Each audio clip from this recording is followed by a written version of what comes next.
My name is Rachel Elnaugh-LOVE.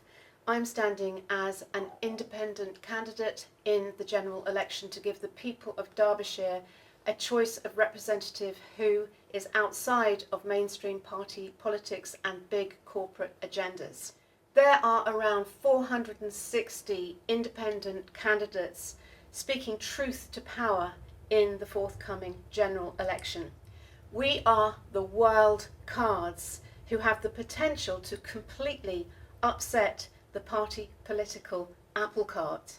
So I'm making it my mission to interview as many independent candidates as I possibly can in the run-up to the general election. I'm here in Bermondsey, London, to speak to my first wild card, Piers Corbyn. Hello. Thank you very much for fantastic agreeing you've to come be here. interviewed. It's great to have you on camera. We met at the Keep Talking Absolutely, event, which you in gave a brilliant Vauxhall. presentation. Yeah, so it was great to meet you. First of all, Piers, tell me, why are you standing in the general election? Well, I'm standing because we've got to have a united fight back to defeat the world tyranny being imposed upon us. And the message to the electorate is A, B, C. Anybody but the circus. Because when people go into this polling station, they go, because I used to be a Labour organiser, Yeah. so you know what you've got to do. People have to have in their mind Labour, Tory, which is, and they've got it. They'll have a message that they're bad, and if I don't vote for us, they will get in. Yeah. And they ignore everybody else. Then. Yeah. So we've got to break this. It's a red and blue Completely. Punch and Judy show, That's right. political Punch and Judy show. That's right, completely it is. So the reason why I'm standing then is to break the circus and build action from below that will defeat the World Economic Forum. Yeah. And Bermondsey itself needs a voice because it's got a useless Labour MP who doesn't even, support the people of Gaza in any meaningful way. Okay. So that is one of my key points. But it's to give the people of Bermondsey a real voice and build action to break the New World tyranny. Okay. So tell us a bit about some of the challenges for the people of Bermondsey. Well, as I said, they're not effectively represented. There's a whole lot of issues here, of course, and my 4 points for standing is 1, I stand for peace now.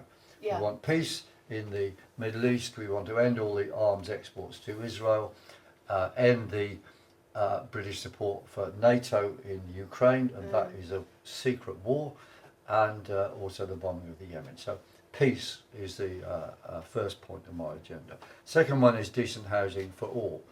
There's a massive housing crisis in Southwark, indeed the whole of London, Yeah. but the number of council empty properties in Southwark, in London and Bermondsey as well in particular, is just absolutely disgusting.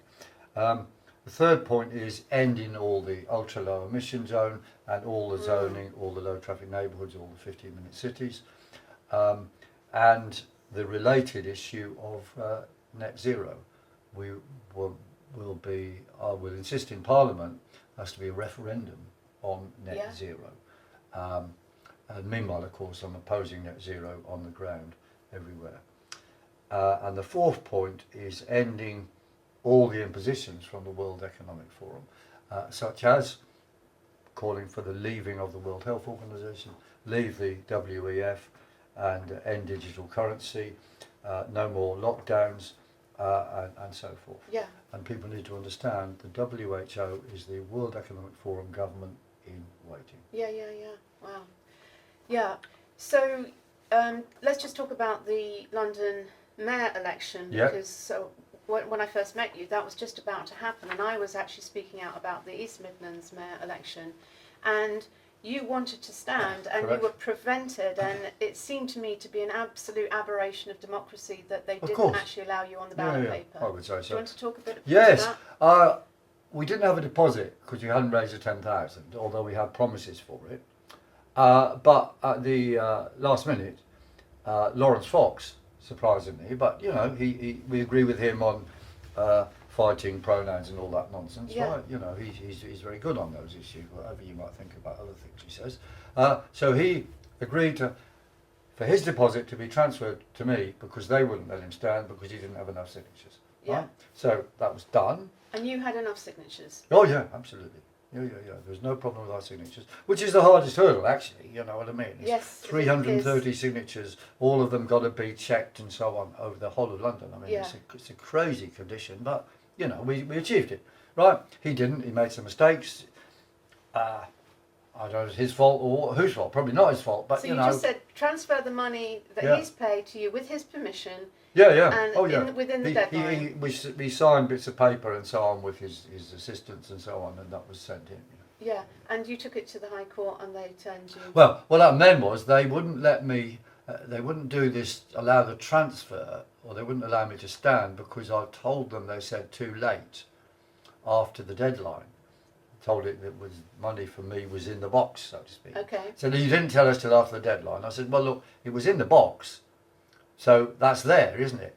And anyway, they'd been asking me already about some money that was in the box. They asked me, was that for you, Mr. Corbyn? Somebody else's money had got confused. Okay. So they were agreeing that money could be allocated after the deadline. Yes. Yes. By implication. Yes. However, all of a sudden they weren't going to allow it for me. Okay. So I had a judicial review in the High Court. Yeah. They got the toppest lawyers they could, a King's Counsellor and 3 sidekicks. Yeah. And they basically copied out the rules, even making a mistake while copying out the rules, Right. which is unbelievable for a KC, but anyway. Copied out the rules, write no on the bottom essentially, and then say, oh, now you've got to pay us for costs £27,000. And what did you say to I that? said no, and I put in now a legal challenge to that, which says their decision on that and on me was wrong in law. Yes. So this has got up there somewhere, and you know, I don't know what will Yeah. happen to it. You'd have to go to another JR, I dare say. But this is the fundamental it's a thing. complete farce. It's about pattern interrupting. It's about exposing the system for the kind of the corrupt labyrinth that it is actually preventing the people from speaking truth to power.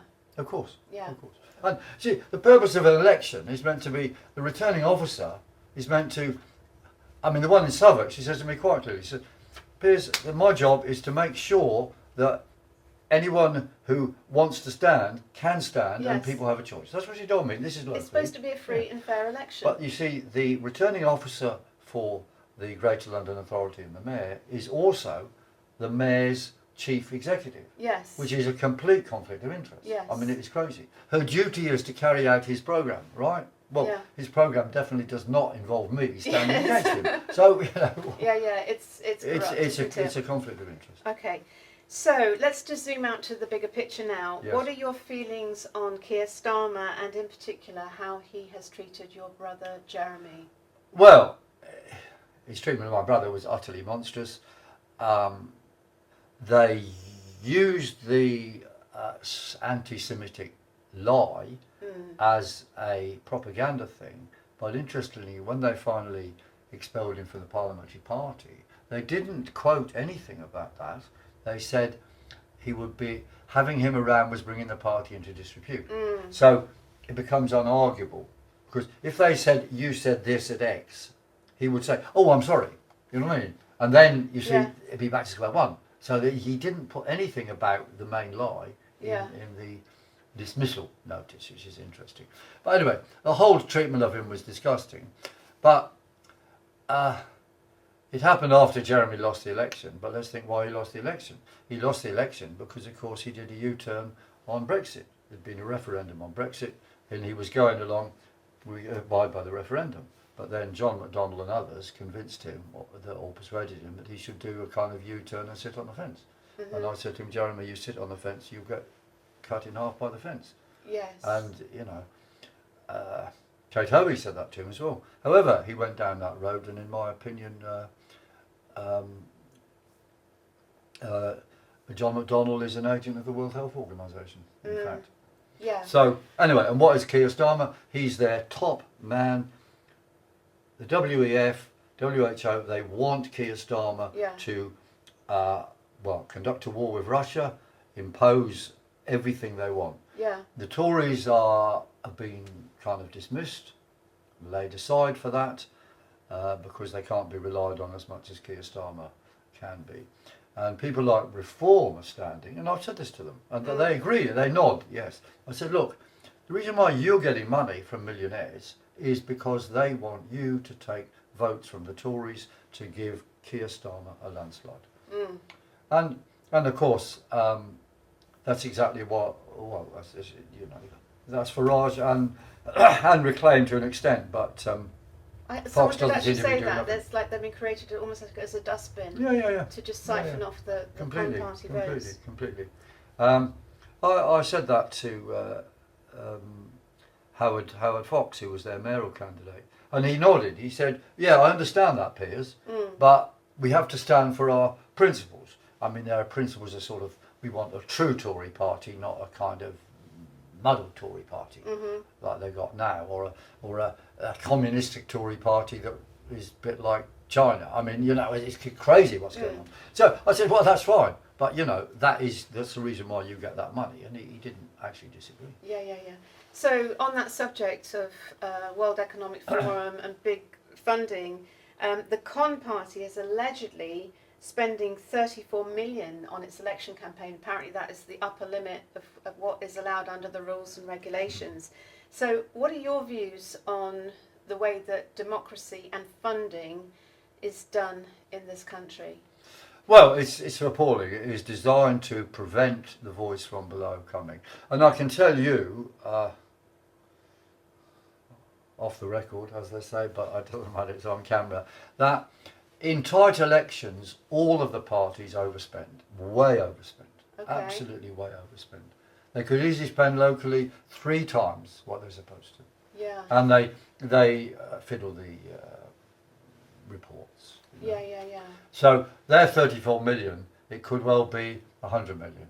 Yeah. I'm completely serious. And Labour will likely be doing the same. Yeah. But you're funded by the people and crowdfunding. Well, I've got no. In fact, scraping yes, together. we need money desperately now. I'll put your election campaign details below the video because I mean I'm in the same boat. It's just like scraping together results. People think, oh, she's a multi-millionaire dragon. Well, it's no, insane. I mean I was wiped out by the system a long time ago. No, people say that. Well, I was on the stock exchange, but you've got to scrape the resources. I owe together. money for rent on this office, and I went into liquidation in order to avoid various things. So I'm a sole trader as opposed to Weather Action Limited now. But we're still selling forecasts. Yeah, and I personally strongly believe we just have to have faith and just keep the faith and keep going, no matter how they try and pull the rug from underneath us. Yeah. Completely. Okay. Imagining now that on 5th July you are announced as Member of Parliament for Bermondsey and Old Southwark, how do you envisage you will make a difference to the way the UK is run? Okay, that would be fantastic, and I think it is possible. We can win here because we have to vision. So many people are completely pissed off. But remember, A, B, C. You've got to get that into everybody's mind, so they're not, on auto mode when they walk into the polling station. They're not going to be guided to put the cross in one of them. They're going to be guided to cross out all of those things and write across it, peace now or leave the WHO, whatever they want to write. And what's ABC again, remind us? ABC, anybody but the circus. Anybody but the circus. Anybody but the circus. In Parliament, I would ask questions that no one else has ever asked. Yeah. Which they're frightened of, and I would challenge. Key issue to challenge on is you've got to have evidence-based science and politics, and we've got to have accountability in all things. So the sort of key issues I would major on would be questions on science, all their lies on climate, and all the planning regulations, which enable and encourage mega corporations to destroy community. So I would want a new law, a new planning law that say any planning application which destroys community will be stopped. Yeah. Not allowed. And you look around London everywhere, well, it's any big city, where there's a transport interchange, council blocks, they demolish the council blocks, build skyscrapers and so on. Shopping malls. Shopping malls, yes. and I'll be supporting small businesses as well. So those are the two key things I would tackle immediately. Of course, apart from stopping the war and the arms exports. And for that, I'd be supporting action from below. In fact, everything I'd support action from below. Yeah. Ultra-low emission zone, I'll be encouraging people to break the law. Whether this gets them into trouble in Parliament or not, I don't know. But, you know... Or rather, act in accordance with their common law rights, because the legislation is what's unlawful in truth. It's not, because the public highways are owned by the people. Fair enough. You know, it's semantics, I know, but well, I'm very much into common law. Okay, fair enough. Well, okay, the point is people with cars have paid car tax, so they pay for this road. So why should they pay again? But the public highways belong to the people, That's so true, no government or authority has the right to stop the people. Oh, I see. Driving on the roads. Car tax might be illegal anyway. Well, I don't know. To pay for the roads at some point. Anyway, it doesn't matter. That's a minor thing. Yeah. Compared with what they want to do. Okay. So just on that point about the House of Commons at the moment, I mean, you've got your brother as an independent, people like Andrew Bridgen who's speaking out, and so it's quite interesting to witness these independents who are making those challenges to the system, and it's like there's an empty house. The public gallery is full, and everyone else walks out. I mean, it's such a circus, isn't it? Complete circus, yeah.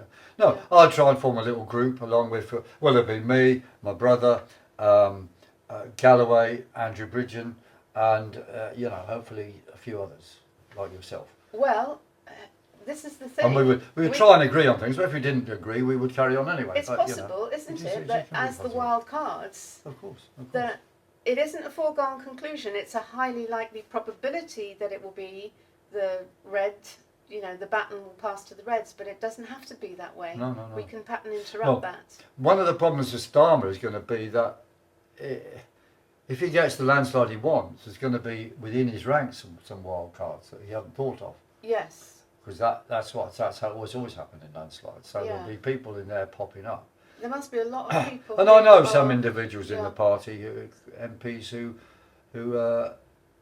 well, if Gerald Stringer's still standing, for example, I mean, he agrees completely with everything we say about climate and most other stuff. So, I could imagine he would be empowered to be on our side. And certain Tories that will probably survive will be on our side, apart from Andrew Bridgen, who I think will get back in. Yeah. Let's hope so. And it's possible that the Common Party may be completely wiped off the face of the political landscape. Well, that's right. But then, you see, there's going to be problems for Starmer, as I said, because there'd be wild cards coming in there that they never thought they'd get. Yeah. You see? Yeah.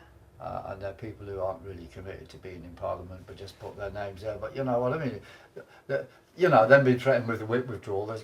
So what? You know what I mean? It's not going to matter if they actually want to be out of the building anyway. So they might do something useful. So there's all sorts of possibilities. We'll probably get the story always that the gap is closing. The gap is closing. You've got to vote this or that, and the gap might actually close. But then, of course, that'll be brilliant for independence, because if we were there to hold the balance of power, that would be amazing. It would be incredible, wouldn't it? We demand seats in the cabinet. So, Piers, thank you so much for agreeing to be interviewed, and I really am visioning the returning officer announcing you as duly elected as Member of Parliament for Bermondsey and Old Southwark. Correct. On the 4th of July, and I'm to prove it. Yes, there we are. Elections deposit receipt. Yeah. I'm really hoping that this interview and others like it will really inspire those of you who have lost confidence in the system and lost faith in politics and politicians to go out and vote independent on the 4th of July, because together we can make 4th of July Independence Day. Yes. So thank you very much, Piers. And ABC. Let's keep going and let's keep inspiring the people. It doesn't have to be this way. We don't have to put up with the red and blue Punch and Judy show anymore. Thank you.